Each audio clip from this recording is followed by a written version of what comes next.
You ever see that local spot you love, and then suddenly it's everywhere? How does that happen? Well, that giant leap, it almost always boils down to one thing: money. A lot of money. So today, we're going to break down exactly how founders make that jump, how they navigate the crazy world of finance to get that explosive growth. All right, to make this all make sense, let's ground it in a story. Let's meet two entrepreneurs. We'll call them Chad and Rick.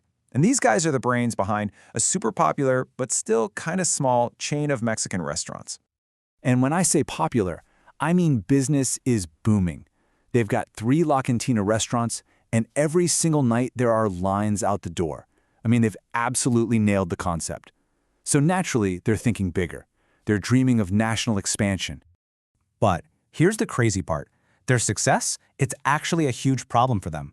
Now, why would success be a problem? Well, because that next big jump, we're talking dozens of new restaurants, that requires an insane amount of cash, way more than they can just scrape together from their current profits. And this is a classic problem every founder faces.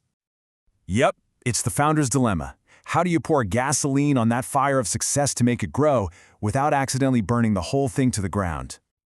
So where does all this money need to go? Just think about it for a second. You've got super expensive leases for the best locations. Then there's tens, maybe hundreds of thousands of dollars in kitchen gear for each new spot. Plus hiring, training, all of this cash goes out the door before you sell a single taco. The costs just blow up incredibly fast. Okay, so the obvious solution seems simple, right? Just go to a bank, get a huge loan, but Chad and Rick, they're smart. They know taking on massive debt is a massive gamble. What if a few of the new restaurants don't do so well? Suddenly, that loan becomes a giant anchor and it could drag their whole successful business right to the bottom. No, they need a totally different game plan. And that new game plan? It means they have to fundamentally change what their business is.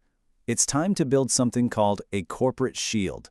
And to do that, they have to transform their simple little partnership into a full-blown corporation. So what even is a corporation?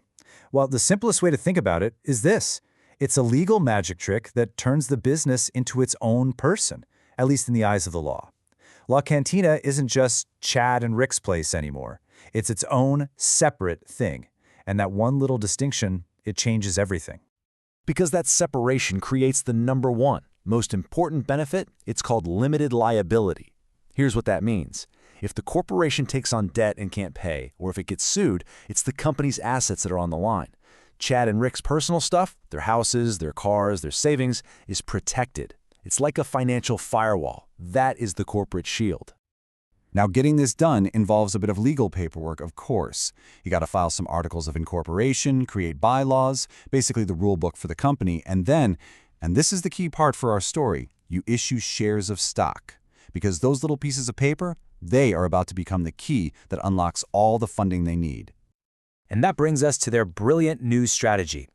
See, now that La Cantina is a corporation, they have a new way to get money. Instead of borrowing it, they can sell little pieces of the company itself. This is what we call equity financing.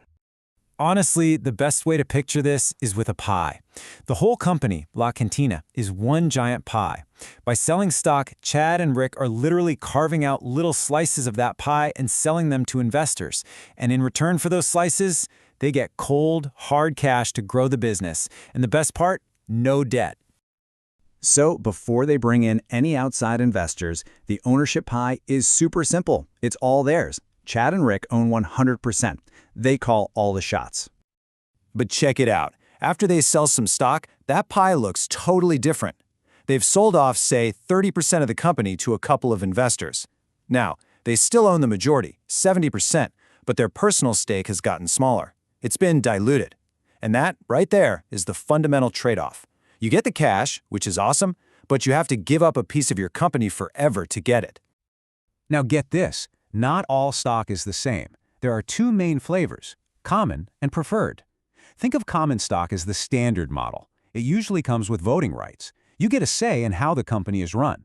Preferred stock is like the premium version. You usually don't get a vote, but, and this is a big but, you get paid first. If the company pays out profits, you're at the front of the line. So it's a choice. Do you want control or do you want priority? So this all boils down to the ultimate choice, the big decision every founder has to make. Do you fund your growth with debt, like a bank loan, or with equity, by selling off pieces of your company? All right, let's really break this down side by side. On one hand, you've got the bank loan. That's debt. The upside, you keep 100% ownership. All the control, all the future profits, it's all yours. The downside, you have to pay that money back with interest no matter what. On the other hand, you have equity, selling stock. The upside, you get cash that you never have to pay back. It's yours, but the downside is huge. You give up a piece of your company and a share of its future profits, forever. It's probably one of the biggest forks in the road a founder will ever face.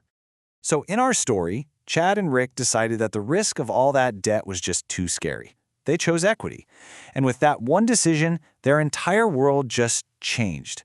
Because now, they don't just work for themselves. They have to answer to a whole new group of people. They're shareholders. Yeah, having shareholders means a whole new set of rules. These people gave you their money, right? They expect to get something back for it. So when the company is making a profit, one of the main ways you can reward them is by sharing a piece of that profit. And those payments are called dividends. And paying out a dividend isn't just random. It follows a pretty strict timeline. First up is the declaration date. That's when the board of directors officially says, yep, we're paying a dividend. Next is the record date. That's basically the cutoff. They make a list of everyone who owns stock on that day, and those are the people who get paid. And finally, you have the payment date. That's the day the money actually hits everyone's bank account. Okay, so with all these new owners, how do they keep score? How do they know if the company's doing well? Well, one of the most important numbers they look at is called earnings per share, or EPS. Just think of it as profit per slice of that company pie. You take the company's total profit and you divide it by the number of shares out there. It gives investors a really simple way to see how much profit their one little slice of the company is generating. And for an investor, seeing that EPS number go up and up is like music to their ears. It's a great sign. It means the company is getting more profitable, more efficient. And when that happens, the stock price usually follows. It's really one of the key vital signs of a healthy company. But here's where it gets really interesting. There's a little bit of a loophole. Remember the formula? EPS is just profit divided by the number of shares. So there are two ways to make that number go up. The obvious way is to make more profit. But there's another way. You can decrease the number of shares. A company can actually use its cash to buy back its own stock from the open market. The total profit is the same, but now you're dividing it by a smaller number. The pie is the same size, but there are fewer slices, so each slice is bigger. And just like that, the EPS goes up. And this leads to one of the biggest debates in the entire financial world. When a company does this, when it uses its cash to buy back its own stock just to make its EPS look better, what does that really mean? Is it a sign of incredible confidence, the company betting on itself? Or is it just financial engineering, a clever trick to make the numbers look good without actually making the business any better? It's a really good question to ask yourself the next time you see a company announce a massive stock buyback.